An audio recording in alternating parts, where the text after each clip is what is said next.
Welcome to BM Money Channel.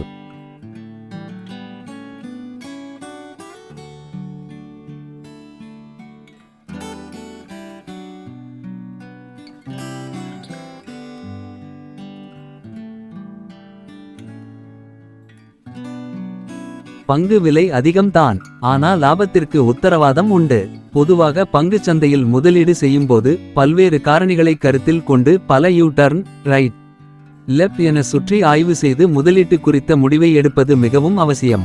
அப்படி ஒரு நிறுவனத்தில் முதலீடு செய்யும் முன்பு முதலீட்டாளர்கள் கவனிக்க வேண்டிய முக்கியமான விஷயம் நிறுவனத்தின் மூலதன சந்தை மதிப்பு, அதாவது மார்க்கெட் கேபிடலைசேஷன் என்பதாகும்.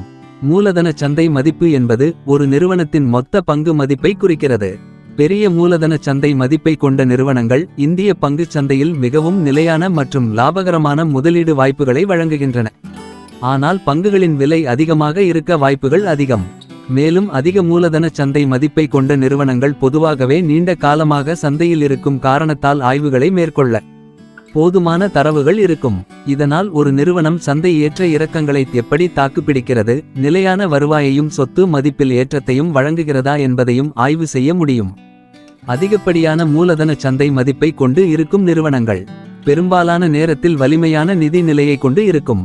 இதனால் கடன் வாங்கும் திறன் கொண்டவை மட்டும் அல்லாமல் வாங்கிய கடனை திருப்பி செலுத்தும் திறனையும் கொண்டு இருக்கும். இதேபோல் நீண்ட காலமாக வர்த்தகத்தில் செயல்பட்டு பங்குச்சந்தையில் பல வருட பயணத்தில் தான் அதிகப்படியான மூலதன சந்தை மதிப்பை கொண்ட நிறுவனமாக இருக்க முடியும். இந்த உயரத்தை அடைய வேண்டுமெனில் அனுபவம் வாய்ந்த மற்றும் திறமையான நிர்வாகம் கட்டாயம் இருப்பதால் நிறுவனத்தின் செயல்பாடுகளை சிறப்பாக நிர்வகித்து லாபத்தை அதிகரிக்கவும் பங்குதாரர்களின் மதிப்பை அதிகரிக்கவும் உதவுகின்றன. இதனால் அதிகப்படியான மூலதன சந்தை மதிப்பை கொண்ட நிறுவனத்தில் முதலீடு செய்யும் போது லாப அளவுகள் சற்று குறைவாக இருந்தாலும் நிலையான லாபத்திற்கு உறுதி ஆனவையாக இருக்கும்.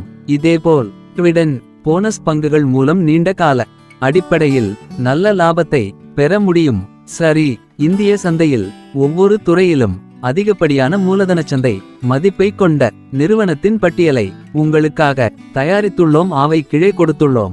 எரிசக்தி துறை ரிலையன்ஸ் இண்டஸ்ட்ரீஸ், சில்லறை விற்பனை துறை அவென்யூ சூப்பர் மார்ட்ஸ், சிமெண்ட் துறை அல்ட்ராடெக், உணவகம் துறை ஜூபலண்ட் ஃபுட், காலணிகள் துறை மெட்ரோ பிராண்டுகள், ஜவுளி துறை கேபிஆர் மில், பெயிண்ட்ஸ் துறை ஏசியன் பெயிண்ட்ஸ், ஆல்கஹால் துறை யுனைடெட் ஸ்பிரிட்ஸ், கிரெடிட் கார்டு துறை எஸ்பிஐ கார்டுகள், குளிர்பான துறை டாடா நுகர்வோர், மருத்துவமனை துறை அப்பல்லோ மருத்துவமனைகள், ஹவுசிங் ஃபைனான்ஸ் துறை HDFC, டெலிகாம் துறை பார்த்தி ஏர்டெல், NBFC துறை பஜாஜ் ஃபைனான்ஸ், நோயறிதல் துறை diagnostic doctor Lal PathLabs, ID சேவைகள் துறை TCS, வங்கி துறை HDFC வங்கி, FMCG துறை ஹிந்துஸ்தான் யூனிலீவர் லிமிடெட், வேலைவாய்ப்பு தேடல் துறை இன்ஃபோ எட்ஜ், ஹோட்டல்கள் துறை இந்திய ஹோட்டல்கள், PSU துறை SBI, எலக்ட்ரிக் வாகனம் துறை டாடா மோட்டார்ஸ், தங்க கடன் துறை முத்தூட்,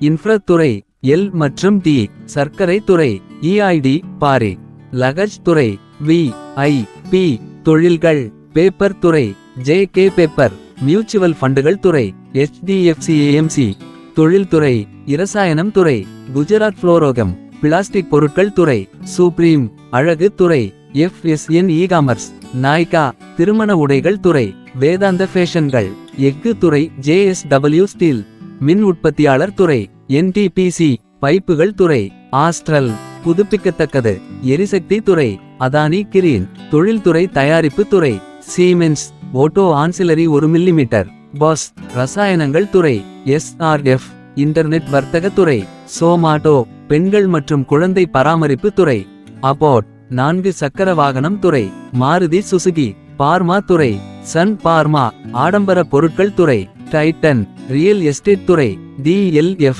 விண்வெளி மற்றும் பாதுகாப்பு துறை HAL, மோட்டார் சைக்கிள் துறை எய்ச்சர் மோட்டார்ஸ், அபி மற்றும் லைஃப் சயின்சஸ் துறை DVS லாப்ஸ், விமான நிறுவனங்கள் துறை இன்டர்குளோப், அக்ரோ கெமிக்கல்ஸ் துறை UPL, லாஜிஸ்டிக்ஸ் துறை டெலிவரி. மேலே குறிப்பிட்ட துறைகளின் பங்குகள் இங்கு தகவலுக்காக கொடுக்கப்பட்டது. இந்த பங்குகளை பயன்படுத்த விரும்பினால் உங்களின் நிதி ஆலோசகரிடம் ஆலோசனை பெற்று பயன்படுத்தவும். இது உங்களின் தனிப்பட்ட விருப்பம்.